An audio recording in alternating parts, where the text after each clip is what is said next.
ਲਿਆਸ ਘੁੰਮਣ ਵੱਲੋਂ ਸੋਹਣ ਦੇ ਵਾਰਿਸ ਸ਼ਾਹ ਸਾਹਿਬ ਦੇ ਇਹ 3 ਦਿਨਾਂ ਦੇ ਉਰਸ ਦੀਆਂ ਬਹੁਤ ਬਹੁਤ ਵਧਾਈਆਂ ਹੋਣ।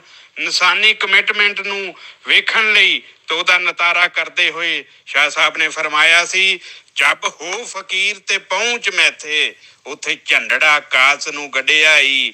ਵਾਰਿਸ ਸ਼ਾਹ ਇਸ ਇਸ਼ਕ ਦੀ ਨੌਕਰੀ ਨੇ ਦਮਾ ਬਾਜ ਗੁਲਾਮ ਕਰ ਛੱਡਿਆ ਈ। ਇਹ ਇਨਸਾਨੀ ਕਮਿਟਮੈਂਟ ਦੀ ਅਸਲ ਵਿੱਚ ਗੱਲ ਏ।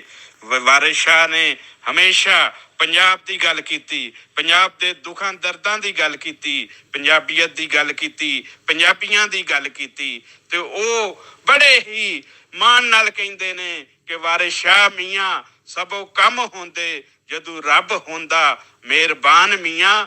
ਤੇ ਰੱਬ ਦੀਆਂ ਮਿਹਰਬਾਨੀਆਂ ਪੰਜਾਬ ਤੇ ਪੰਜਾਬੀ ਤੇ ਹੋਣੀਆਂ ਨੇ ਇਨਸ਼ਾਅੱਲਾ। ਇੱਥੇ ਪੰਜਾਬੀ ਜ਼ਬਾਨ ਨੇ ਜ਼ਰੀਆ ਤਾਲੀਮ ਬਣਨਾ, ਪੰਜਾਬੀ ਨੇ ਇੱਥੇ ਸਰਕਾਰੀ ਦਰਬਾਰੇ ਆਪਣੀ ਥਾਂ ਹਾਸਲ ਕਰਨੀ ਹੈ। ਲੇਕਿਨ ਦੂਜੇ ਪਾਸੇ ਉਹ ਨਾਲ ਉਹ ਕੰਮ ਕਰਨ ਦੀ ਤੇ ਜਜ਼ਬੇ ਨਾਲ ਕੰਮ ਕਰਨ ਦੀ ਵੀ ਸਾਨੂੰ ਸੇਧ ਦੇ ਰਹੇ ਨੇ। ਫਰਮਾਉਂਦੇ ਨੇ ਉੱਥੇ ਹੁਦੀ ਗੁਮਾਨ ਮਨਜ਼ੂਰ ਨਹੀਂ, ਉੱਥੇ ਹੁਦੀ ਗੁਮਾਨ ਮਨਜ਼ੂਰ ਨਹੀਂ, ਸਿਰ ਤੀਚੇ ਤਾਂ ਭੇਤ ਪਾਈਏ। ਵਾਰਿਸ ਸ਼ਾਹ ਮਹਿਬੂਬ ਨੂੰ ਤਦੋਂ ਪਾਈਏ ਜਦੋਂ ਆਪਣਾ ਆਪ ਗਵਾ ਲਈਏ।